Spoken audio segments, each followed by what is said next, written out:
बटा 4 किलोमीटर की दूरी 1.5 घंटे में और 13 किलोमीटर की दूरी धारा के अनुकूल 2 घंटे में तय करता है। शांत जल में 90 किलोमीटर की दूरी तय करने में आदमी को कितना समय लगेगा मेरे दोस्त। सीपीयू 2019 का सवाल है। देखो सीपीयू 2019 में आया हुआ सवाल है। चलो जी फोड़ते हैं। ऑप्शन 4 आपके सामने है।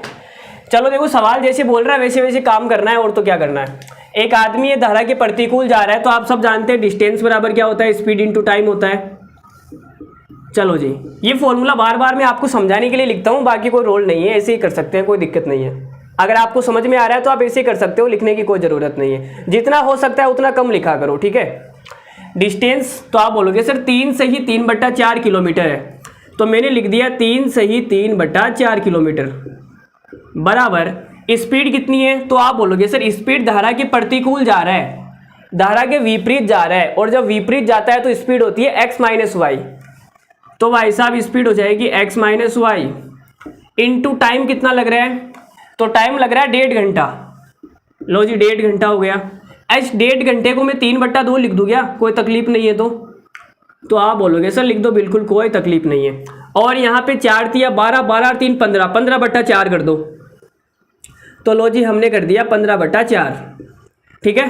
तो आप देखोगे 3 से घटेगा ये 3 पंजो 15 5 बार, और ये घटेगा 2 से कितनी बार, 2 बार। तो ये कितना आ गया 5/2 आ गया, बराबर में x माइनस वाई आ गया। यहाँ तक किसी को कोई तकलीफ नहीं होनी चाहिए, ठीक है। x माइनस वाई का मान हमने निकाल दिया 5/2। अब आगे चलते हैं। चलो जी आगे क्या बोल रहे हैं, आगे बोल रहे हैं 13 किलोमीटर की दूरी, तो 13 किलोमीटर आ गई दूरी, बराबर आएगा स्पीड। स्पीड कितनी है, तो आप बोलोगे सर धारा के अनुकूल है ना, तो धारा के अनुकूल जो स्पीड होती है वो होती है x plus Y into time कितना है, टाइम है 2 घंटे।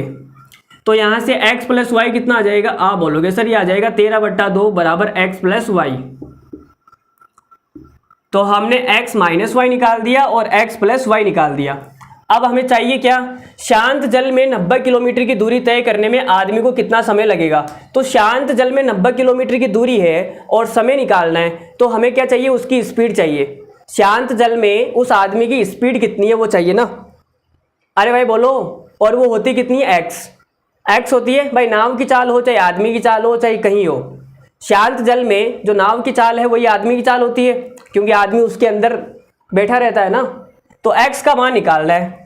तो x का मान कैसे निकालेंगे, आप बोलोगे सर इन दोनों को जोड़ दो ना, कोई तकलीफ नहीं है, इन दोनों को जोड़ेंगे। तो लो जी जोड़ दिया मैंने, ठीक है। तो ये y से y कट जाएगा, इन दोनों समीकरण को जोड़ेंगे तो y से y कट जाएगा। 5/2 13/2 कितना हो जाएगा, आप बोलोगे सर ये हो जाएगा 18/2, बराबर में हो जाएगा x और x 2x। तो ये कितना आएगा, 2 से घटेगा ये 9 बार, ये 2 नीचे आएगा तो x का मान आ जाएगा यहाँ से 9/2। x का मान आ गया 9/2। चलो अब आगे हम टाइम निकाल देते हैं। तो आपको पता है डिस्टेंस बराबर होता है स्पीड इनटू टाइम। डिस्टेंस कितनी है 90 किलोमीटर और स्पीड कितनी है 9/2, और हमें टाइम निकालना है। तो 9 से कटेगा ये 10 बार और ये 2 इधर जाके गुणा हो जाएगा तो 20। तो जो टाइम आएगा वो आएगा 20 घंटे। तो कौन सा ऑप्शन सही है, ऑप्शन नंबर सी बिल्कुल करेक्ट है।